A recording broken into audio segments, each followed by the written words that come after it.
morning, good afternoon, good evening. There are those among us who are in the habit of denying historic facts. They must be confronted and dumbfounded for the simple reason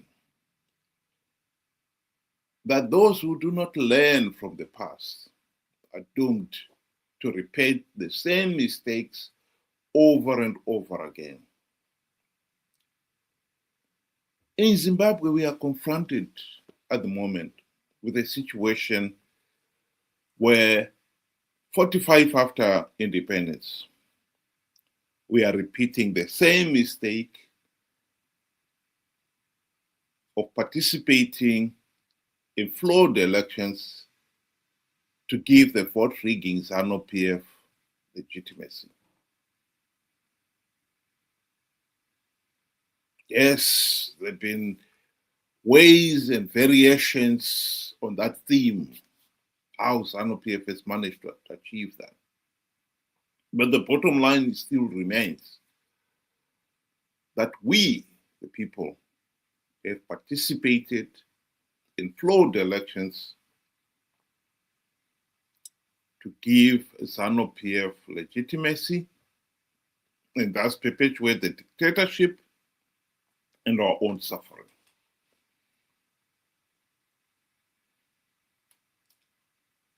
And when you confront the individuals with the historic facts where they've gone wrong, they deny it. Here is a video clip of a journalist taking somebody to task on that issue, denying historic facts.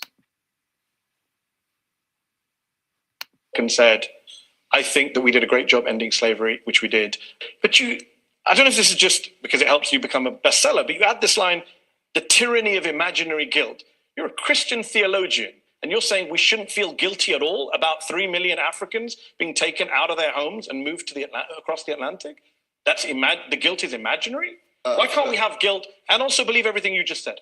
First of all, we can only feel guilt for something we did. We did. We did take 3 million people out of Africa. You and I didn't. No, you and I didn't. I can lament what some of our ancestors did.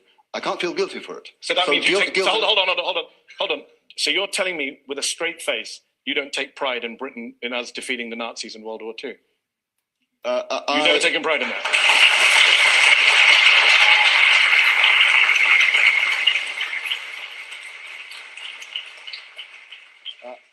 I take pride in it. I admire the fact of what How can you take pride in it? It's not us. Well, no, of course, I can't claim the credit for having done that because I didn't. My parents did. I didn't. We as British people take pride only indirectly. So why can't we take guilt indirectly? In terms of guilt, because you cannot be guilty for something you didn't do. You can be responsible for the effects. You can't be guilty for it. But you can take pride in something you didn't do. But you can take pride in something you didn't do. Metaphorically. So This is the tragedy of people who deny historic facts. The individual here is denying the historic facts of 3 million Africans taken slavery from Africa across the Atlantic.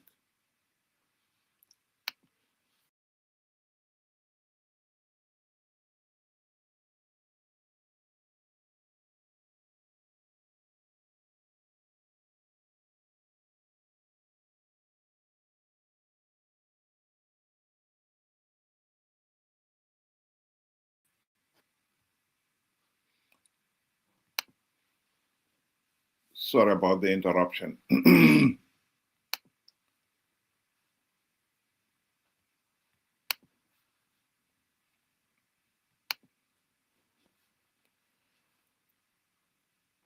What I'm concerned about is the immediate, our own history. In 2023, the people of Zimbabwe were conned to participate in flawed elections because they believed Chamisa when he told them that he had plugged all the vote rigging loopholes. Hashtag God is in it. He even evoked the name of God. People believed it. And they participated in those flawed elections in their millions. And the day after the voting is done, all respectable election observers condemned those elections as flawed. Even Chamisa himself admitted that Zanu PF had rigged those elections.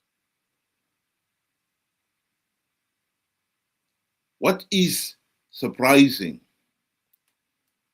is that there are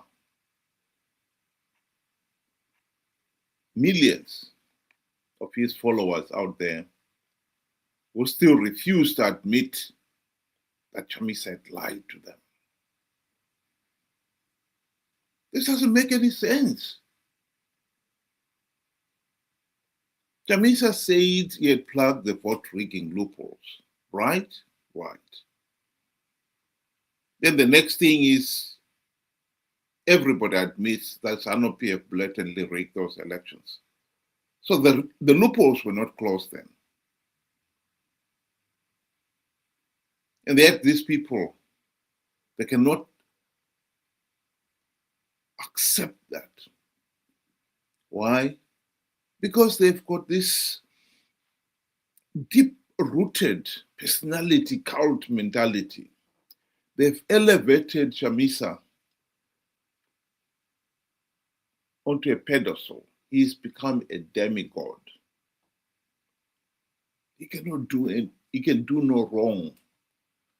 And certainly he cannot be a liar. And so they've got to reject the historic facts because they cannot grasp the reality that he lied to them. I think this is the kind of thinking that we cannot and we must not tolerate. In this case here, it is ill-advised. For the simple reason that by refusing to accept that Chamisa lied to them and conned them, they are leaving themselves exposed to be conned yet again come 2028. Chamisa is already saying, I'm fired up. Hashtag God is in it. Ready to convince people to participate in another flawed 2028 election, which he will once again turn around and tell them that it was rigged. But then it will be too late.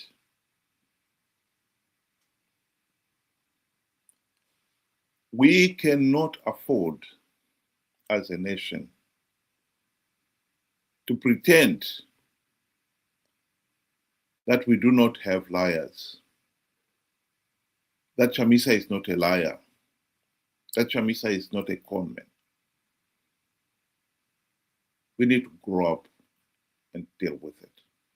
Ende patakasangana na Trump akatibvunza nawo akomana mari yamuri kuda kuti nyika ifambe imari. Serious questions were raised about your behaviour in Washington, D.C. You did see some senior people on Capitol Hill, some Congress people, but you also claimed that you'd seen Donald Trump. You claimed you had a conversation with him in which you said he asked you how much you needed to move the country forward. You told him $15 billion, and he said to you that he would provide the money if you won the election.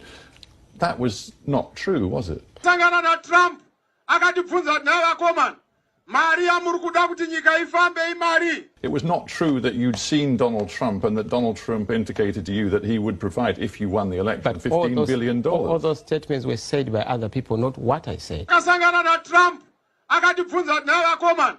Maria muri kuda kuti nyika ifambe imari. Well, no, because there is a video which shows you at a rally in January back home in Zimbabwe saying that Donald Trump had pretty much promised you $15 billion. To be clear, because some people in Zimbabwe are still confused, you're now telling me you did not meet Donald Trump. We did not.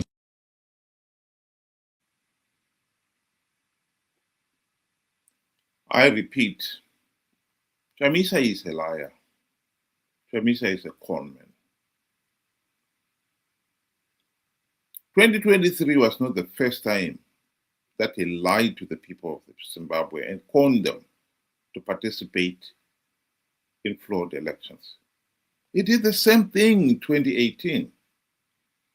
He told the nation that MDC alliance has stringent measures to stop Zanu PF rigging the elections. That was a lie. People believed the idiotic lie. They participated in those elections only to give Zanu PF legitimacy and perpetuate the nation's suffering. He repeated that in 2023. To let him repeat the same mistake in 2028 will be unforgivable. The message that must be sent to people out there is that Chamisa is a liar and a conman. That message must be hammered home because a nation cannot afford to be conned into participating in 2028 to give Zanu PF legitimacy and perpetuate the dictatorship and the people's suffering. Think about it.